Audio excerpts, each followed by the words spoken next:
আসসালামু আলাইকুম। আশা করি সবাই ভালো আছেন। আজকে আমরা কথা বলবো হাইড্রোপনিক পদ্ধতিতে ঘাস কিভাবে তৈরি করা যায়।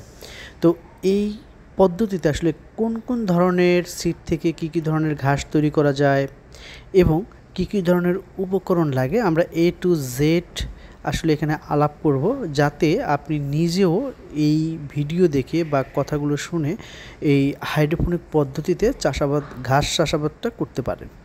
তো প্রথমেই আমরা যেটা বলবো তা হলো, যেসব ঘাস এই হাইড্রোপনিক পদ্ধতিতে চাষ করা যায়: বার্লি ঘাস, গম, ভুট্টা, বাজরা, সূর্যমুখী।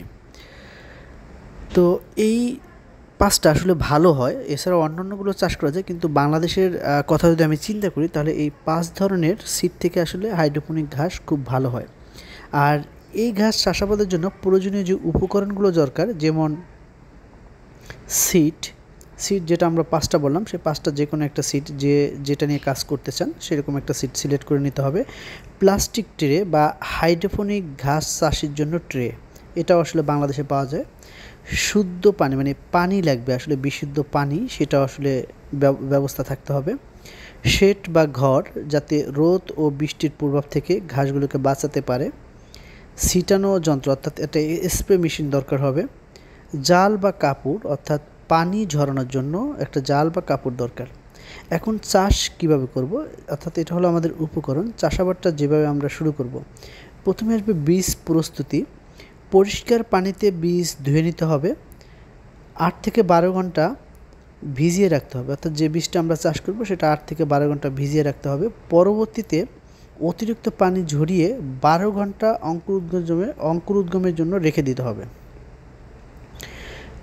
ট্রে প্রস্তুত। প্লাস্টিক ট্রে বা হাইড্রোফোনিক ট্রে পরিষ্কার করে নিতে হবে, নিচে ছিদ্র থাকতে হবে যাতে অতিরিক্ত পানি ঝরে যায়। এরপরে অঙ্কুরিত বীজ ট্রেতে ছড়িয়ে দিতে হবে, সমানভাবে ছড়িয়ে দিতে হবে, যেন কোনো জায়গায় ঘন আবার কোনো জায়গায় কম এরকম না হয়ে যায়। প্রতিদিন 2 থেকে 3 বার পানি স্প্রে করে দিতে হবে। এখন জল এবং আলো নিয়ন্ত্রণ।